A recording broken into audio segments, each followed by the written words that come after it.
Coucou. 1, 2, 3. Wow. Boom.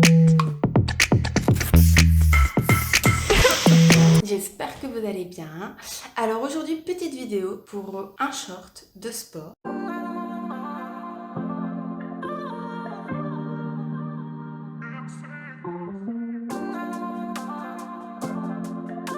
J'ai décidé de faire ce short parce que je trouve qu'il fait très chaud, que c'est plus agréable de faire du sport en short et surtout que j'en ai pas dans ma garde-robe. Du coup, je suis allée regarder dans mon petit fourre-tout de tissu pour voir si j'avais un tissu qui correspondait. Et j'ai choisi du lycra noir, un lycra épais qui a un aspect assez gainant, qui fasse un peu plus short de sport. Après, ça, c'est un choix personnel. Tu peux très bien prendre une petite soie pour un pyjama de nuit. Ça, c'est tout à fait possible. Le patron, lui, par contre, il sera déjà à une échelle de 15%. C'est-à-dire que tout tissu qui a de l'élastane, ils sont environ entre 10 et 15%. Une grande majorité est 15% d'élasticité. Du coup, le patron qui a été fait et qui sera disponible à la fin de cette vidéo, ça sera un patron réduit à 15%.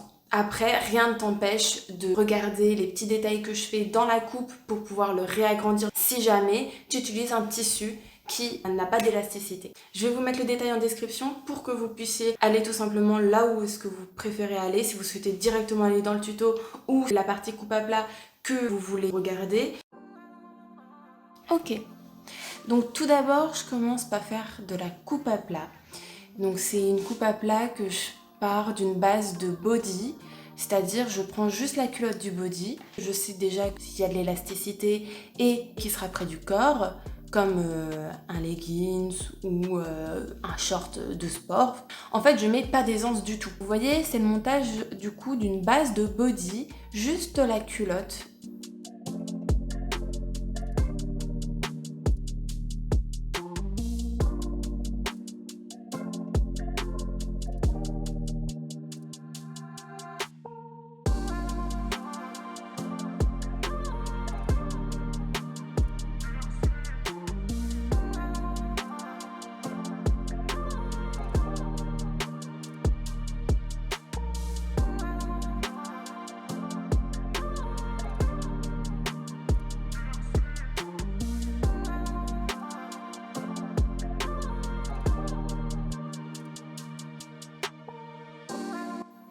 J'ai descendu la taille de 5 cm pour pouvoir avoir une taille plus basse puisque le body c'est vraiment la taille, donc le pli du creux de votre corps qui est le plus serré, et j'ai décidé de le baisser.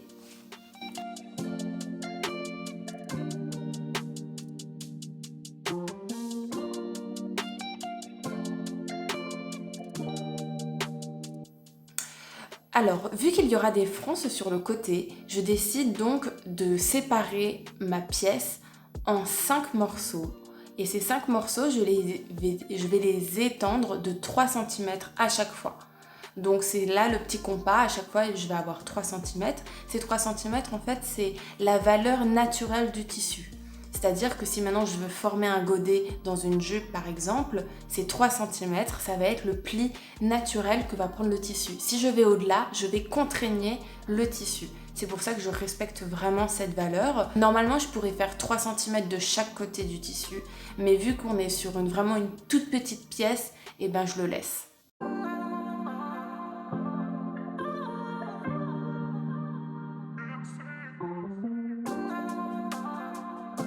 Alors là, on est sur l'élasticité. Ce que je fais, c'est que je prends un coupon de 10 cm et que je regarde jusqu'à où mon coupon sous l'étirement peut aller. En l'occurrence, là, il me va jusqu'à 11,5 cm. Donc, je sais que j'ai une élasticité de 15%. Bien sûr, on n'oublie pas de faire les deux côtés du coupon pour pouvoir voir s'il est sur 15% sur 10 ou 15 sur 15 et ainsi de suite. Ensuite, je mets au propre. Une fois que je sais du coup mon pourcentage par rapport à mon tissu, je vais pouvoir mettre au propre mon patron et je vais le réduire en fonction du pourcentage.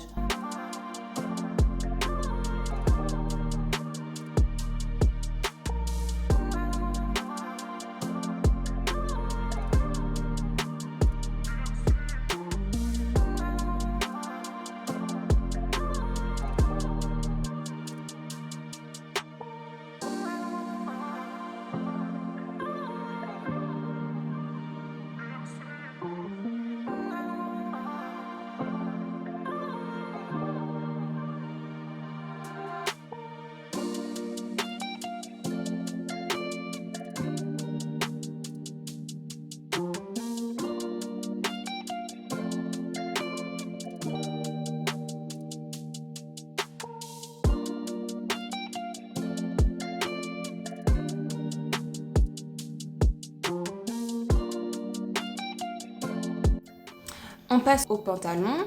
Je fais une coupe classique de pantalon femme que je vais ensuite modifier en short et bien sûr, je ne mets pas d'aisance.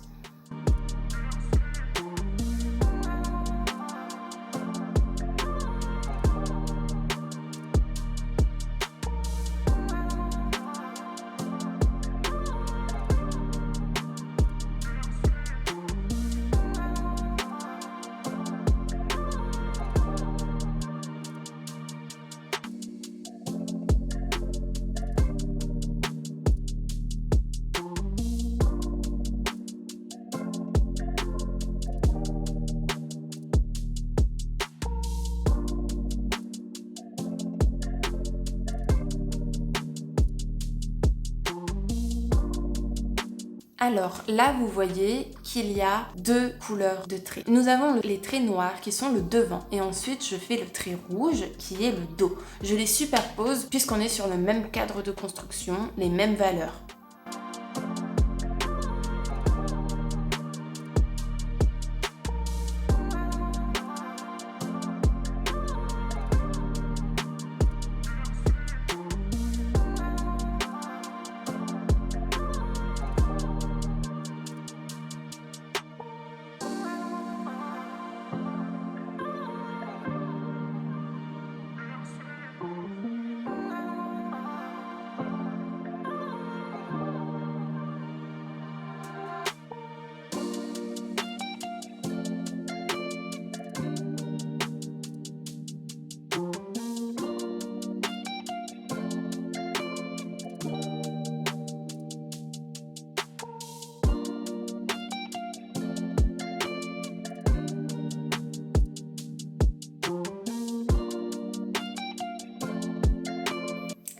Et il va falloir vraiment que je trouve une solution parce que mes doigts sont super sales avec le marqueur.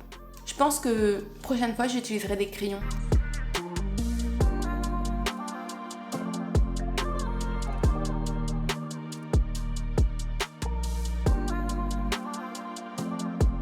Et là, effectivement, je le mets au propre. Donc là, j'ai une pince. Ce que je vais faire, c'est que je vais fermer la pince en priorité pour ensuite pouvoir tout simplement de nouveau écarter pour avoir mes fronces. Donc, j'éclate mon patron de nouveau.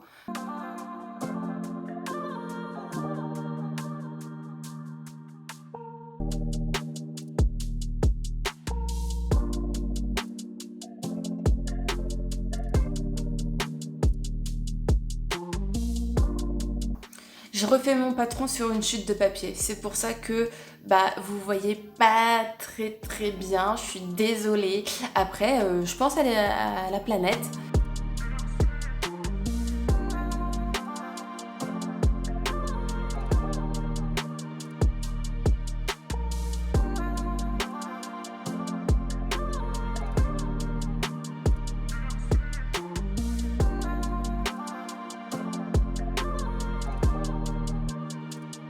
Ensuite, je remets au propre, pareil, du coup, mon pantalon et je vois qu'il est vraiment très éclaté. Ce qui me plaît parce que ça veut dire qu'il y aura beaucoup de fronces.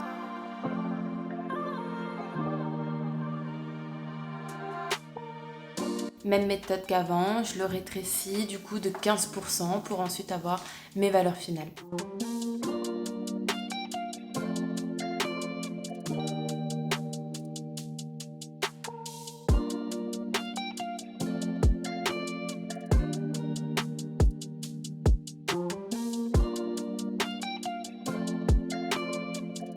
Ok, maintenant on passe au montage du prototype. Je fais bien attention à bien positionner mes patrons en fonction du DL par rapport au tissu. Alors là, c'est vraiment le tissu le plus compliqué que j'ai. Mon DL, il part dans tous les sens. Bon, j'ai essayé de faire comme je le pouvais. C'est une soie avec beaucoup d'élastane. Ça a été très compliqué de le faire dessus, mais vu que j'ai beaucoup de métrage et que c'est un tissu élastique, j'ai décidé de faire mon prototype dedans. Ce qui n'est pas forcément la meilleure solution. Alors, je fais aussi bien attention à mettre du coup une valeur couture seulement là où je vais coudre, puisque le reste, je pourrais le modifier en rajoutant du tissu ou en coupant. Donc, au niveau des coutures, c'est-à-dire fourche côté, intérieur et extérieur. Le bas et le haut, on fait bord franc.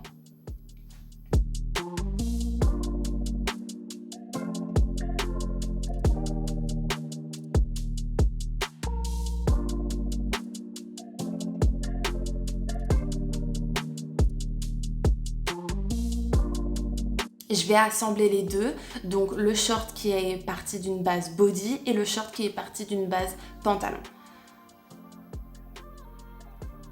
Là, je vais en fait monter sur les côtés, je vais vous faire un fil zigzag avec un cordonnet à l'intérieur pour pouvoir froncer plus facilement mes côtés. Ensuite, je vais assembler le côté intérieur, puis ma fourche en entier. On fait bien attention de bien épingler et là effectivement c'est mon point zigzag avec mon cordonnet dedans pour ensuite pouvoir beaucoup mieux tirer mon point zigzag. Je fais un point zigzag parce qu'on est sur un tissu stretch, sinon je le montrais à la surjeteuse. Mais vu qu'on est sur un prototype, je le fais à la piqueuse plate et le point zigzag.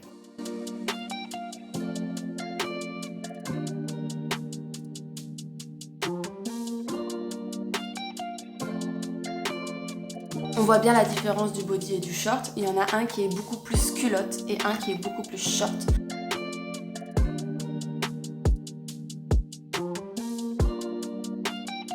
Maintenant que j'ai bien choisi, je vais chercher de quelle manière est-ce que je peux disposer mes pièces sur le tissu pour économiser le plus possible. Je fais bien attention de ne pas manger des valeurs couture en positionnant mes pièces trop proches l'une de l'autre.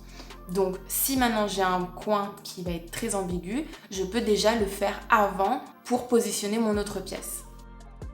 Et ma surjeteuse fait 0,8 mm, donc je vais mettre des valeurs couture de 0,8 mm sur ma taille pour la ceinture, sur ma fourche et je vais mettre sur mon intérieur de cuisse. Au niveau du côté, j'ai rajouté 2 cm puisque je vais avoir un cordon de 1 cm et j'ai mis 2 cm en ourlet en bas parce que je vais faire une finition de propreté et ensuite je vais rabattre et faire 2 piqûres. Je vais faire de la propreté, donc je vais surjeter mes bas et je vais surjeter mes côtés. Au niveau de mes cordons, la valeur couture est déjà incluse dedans, c'est-à-dire que je vais assembler en pliant en deux. Ensuite, je vais pouvoir retourner grâce à un petit outil qui va me chercher l'aile drap. Je vais bloquer mon surjet dedans et je vais bien retourner en me faisant bien attention que tout se retourne correctement à l'intérieur pour pas que ça me fasse une boule. Une fois que j'ai retourné tout ça, bien sûr, je vais le repasser pour pas que ça me fasse de frisottis et pour qu'il s'aplatisse bien.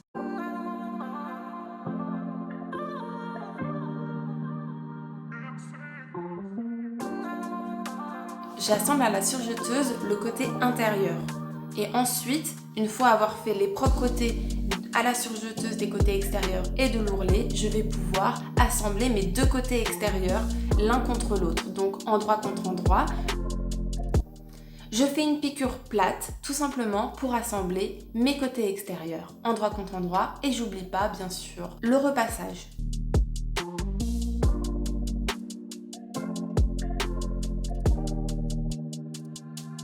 Je repasse vers le dos ma couture intérieure et je repasse couture ouverte ma couture extérieure.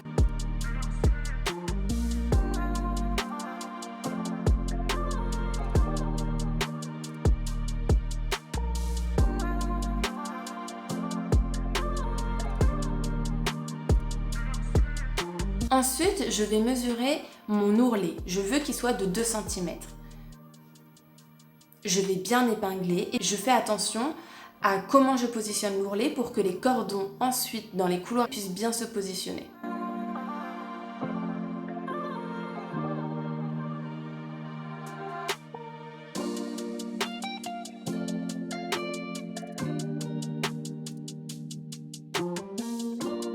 Je crée mon couloir, je fais une piqûre à 1 cm sur l'endroit de chaque côté de ma couture extérieure.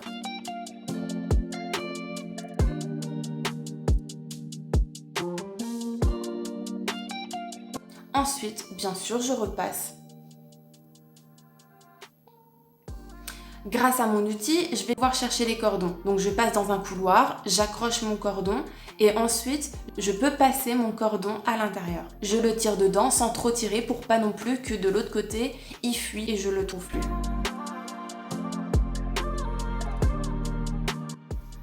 Je passe le deuxième cordon ensuite.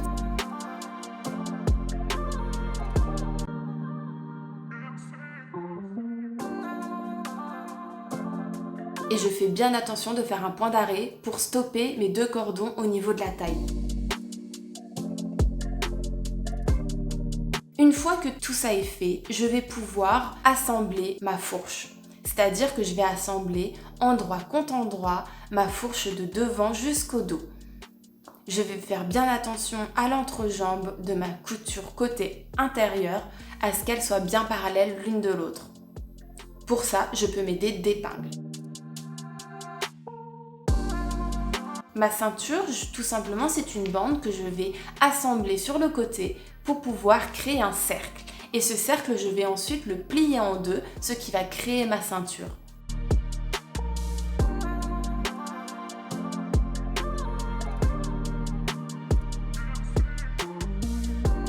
Je vais assembler ma ceinture sur le short, assemblé à la surjeteuse.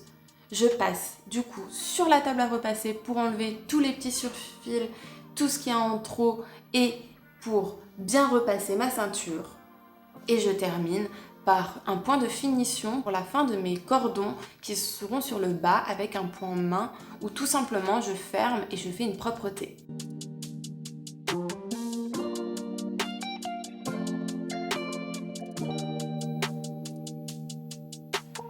Et le voilà, voici le short terminé.